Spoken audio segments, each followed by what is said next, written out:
4, 3, 2, 1, 0.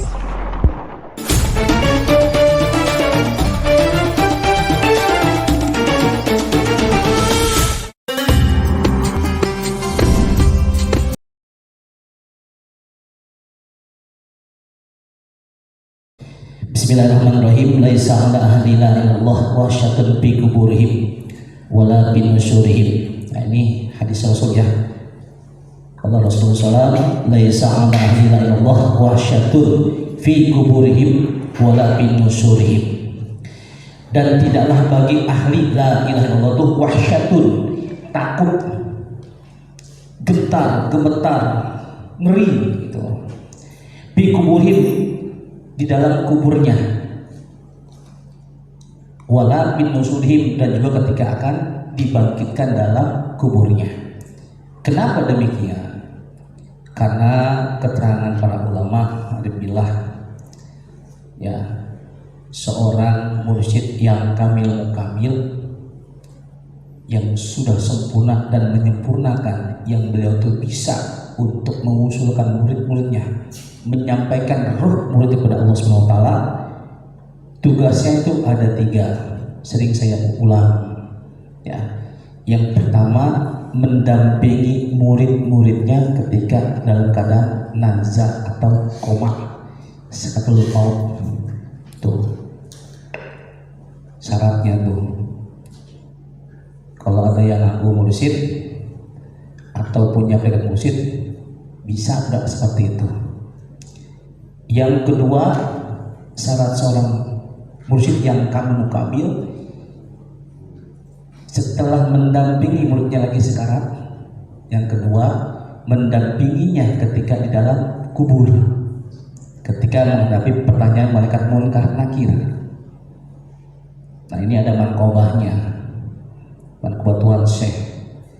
Sebenarnya pernah itu suatu wakil takil pernah bicara begini dalam keadaan manakib di Surabaya. Manakiban yang ada di Tuan Syekh Abdul Jalani, bukan manqobah yang ada di Tuan Syekh Abdul Jalani, adalah sama dengan manqobahnya pengesah guru agung kita Syekh Ahmad Sohibu atau Jalibin. Jadi dalam manqobah Syekh Abdul Jalani pada Rasulullah itu pernah ada satu murid yang ketika ia masuk dalam liang lahat kuburnya, ditanya sama malaikat, man rabbuka? Saya nggak tahu. Tuh, man nabiyuka? Nggak tahu juga. Man imamuka? Nggak tahu.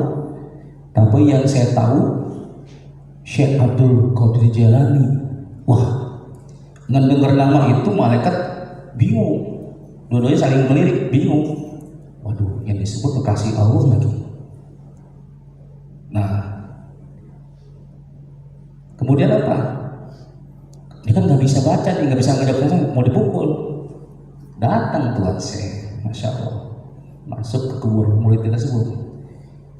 Dia bodoh, aku tanya sama aku, kata Tuan Syekh. Malaikat ngadepin itu bingung, lari-lari ke atas menuju Allah, bertanya, ya Allah, engkau mau tahu hamba bagaimana nih? Ketika aku pengen memukul saja beritahu, dihalangin. Nah, kata Allah, ya udah siksa aja deh, gitu. Tapi dihalangin sama Tuhan Syekh. Oh, masya Allah. Andai kata muridku itu jahat, jelek, buruk, aku yang baik, aku yang benar, tanya. Kalau sisa, aku hancurkan neraka uduh. Masya Allah, sedemikian hebatnya. Emang kalau kisah-kisah ulama-ulama sufi ini, ahli tarekat ini nggak pernah bisa dibawa untuk di tempat-tempat umum, karena akan apa? Pertentangan akal logika. Jadi syariat nggak akan pernah bisa menjamin tarekat, jadi nggak akan pernah nyambung. Nah, ada apa? Karena cintanya Tuan Syekh kepada Allah, dan Allah pun cinta kepada Tuan Syekh, maka dengan asbab cinta saja, walaupun seorang murid bodoh, nggak pinter, ahli maksiat, tapi dia benar cinta mahabbah pada Tuhan Syekh gurunya, mendapat ampun dari Allah, syafaat dari Allah, subhanallah. Artinya apa kita insya Allah terus istiqomah. Sebagai bukti cinta kita pada guru kita, jalankan semua. Tapi ingat, bukan berarti setelah kita bertarekah ini, mohon maaf sekali lagi, pengajian syariat kita tinggalin, salah. Karena antara tarekat dan syariat harus berdua-duanya harus sejalan seimbang. Kata Imam Malik radhiyallahu anhu, man tasawwafa walam yatafaqqah faqad tazandaqa. Barang siapa yang bertasawuf aja, bertorekoh aja, torekoh aja, yang lain nggak usah dipelajarin, faqad tazandaqa, maka dapat zindik. Jadi kita apa? Merasa diri nanti suci, paling benar aja, ngeremehin orang, udah jadi orang soleh, udah jadi orang sempurna, jadi apalagi amal Allah diberikan anugerah, bisa muka siapa segala macam. Aduh, nauzubillah, kan ini suatu apa nih? Kalau biasa ini ranjau sebenarnya, hati-hati, bisa jadi istidrak buat kita. Jadi fikih pun harus pelajari. Apa yang pelajari dalam fikih itu? Yang sehari kita lakukan apa? Seperti batal wudu, syarat sah wudu, rukun wudu. Wudunya sempurna bagus, insya Allah sholatnya pasti bagus. Pelajarin itu semuanya yang sehari-hari kita lakuin. Mandi junub, mandi hadas. Nah itu perlu penting pelajarin.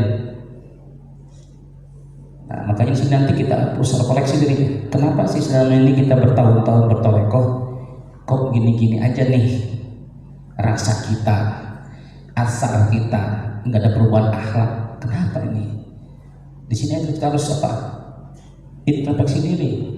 Adakah yang salah dengan saya?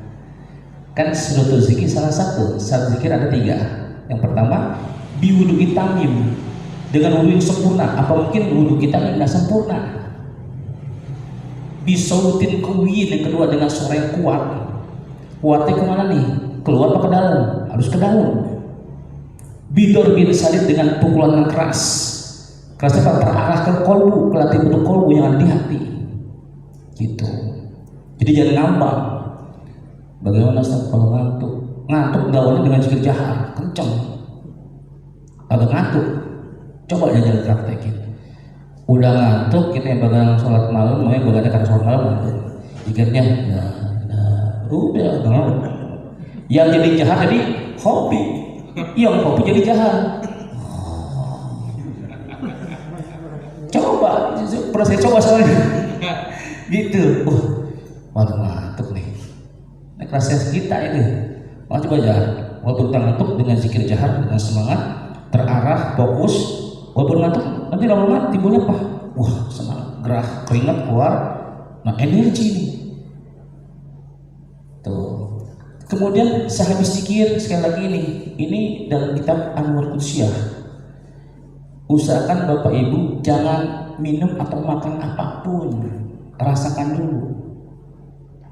Asar gitu, rasakan asar itu bekas zikir itu, rasa hawa yang ada di dalam dada ini rasanya, dengan tawajuh tentunya, bukan sambil ngopi, ya bukan sambil minum jus, bukan, rasa ini. Nah, itu lagi dinin. Kenapa? Kalau ketika kita zikir minum itu jadi aneh lagi, kayak gitu. Itu dalam keterangan kita Anwar Qudsiyah. Berapa lama? Minimalnya 15 menit ya, tapi umpama aus banget, jangan sering-sering, bolehlah sedikit kan ya gitu, tapi usahain jangan pakai minum gitu, sampai bagusnya sih setengah jam, bagusnya minimal 15 menit. Tapi ingat, sebelum minum baca salawat dulu, bebas Bani kayak supaya apa, netralin dulu gitu. Ini ilmu nih ya, seperti itu. Jadi kembali kepada adik, tidaklah bagi ahli Allah itu ada rasa kengerian ketika dikubur. Ini satu kalimat dijabarin, masya Allah. Banyak kisah para ikhwan akhwat yang meninggal itu dalam keadaan nikmat luar biasa. Saya punya orang tua almarhum, bapak meninggal, bapak saya nggak kelihatan tuh nazarnya, tiba-tiba meninggal hari Jumat pagi. Ibu saya pernah ngomong, bukan saya ngomong sama keluarga yang di rumah, bahwa emak sama keluarga saya ini, mama mau pulang malam Jumat aja gitu. Tiga Jumat ditungguin gitu. Benar jam 7 tepat meninggal malam Jumat. Dan saya mandiin tuh, Masya Allah, itu lemes kayak seperti biasanya kan orang mati kan kaku ya, ini lemes. Itu si orang tua saya. Terus ada ikhwan di Parung Panjang, itu padahal untuk keilmuan mohon maaf biasa aja ya, hanya ngaji-ngaji biasa, tapi dia rajin manakibnya, khotamannya, zikirnya, padahal sering ngedolin imam. Ngedolin imam kalau semangat, nggak peduli, pengen penting dia enak sendiri gitu. Wow. Tapi ketika ngalamin nazar, subhanallah, saya belum pernah dengar nih orang nazar koma sekarat tuh bisa diajak ngobrol jalan-jalan, nggak pernah dengar. Dia dalam keadaan komanya sekaratnya, nih namanya Babeh Nur di Parung Panjang. Ini kebetulan ada besannya, Pak Sapri namanya, Pak Sapri. Saya pengen ke rumah anak saya, itu dalam keadaan napasnya setengah udah gimana gitu ya. Yang bisa. Gak tau yang meninggalnya di rumah anak yang bontot dari sini, jalan mungkin dari sini ke situ tuh, ke depan KUA, situ KUA kan lumayan. Kalau orang saya mah gampang enteng, kalau orang lagi sakit lagi koma bisa jalan, dibopong sih emang berdua tuh sampai tempat rumahnya. Anaknya si Chandra situ duduk sama biasanya Mbak Sapri, ayo Babeh Nur baca Bani Hasyim, baca Bani Hasyim. Setelah Bani Hasyim selesai 3 kali baca, tangannya begini ya, tangannya begini, kemudian Ismu Zat di keluar dia, paham ya? Tak ucap, jadi ucap Ismu Zat, meninggal. Subhanallah. Tuh, itu yang sebenarnya sukses. Jadi orang sukses itu ketika ruh keluar dari jasad bisa mengucapkan kalimat la ilaha illallah, bisa mengucapkan kalimat Ismu Zat, itu orang sukses. Nah, berikut lagi Ustadz Imam masih Parung Panjang. Ini mungkin sebagai sebuah dakwah biruh ya dari pemeriksaan guru Kormas itu. Emang dialahnya beliau tuh kena sakit paru-paru.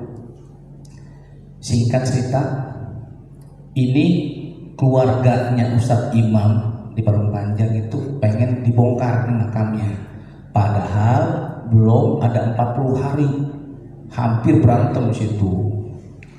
Keluarga biasanya nolak, masyarakat situ pun nolak dengan alasan ini mayat belum setahun aja belum ada, tunggu setahun deh gitu, biar tulang dulu.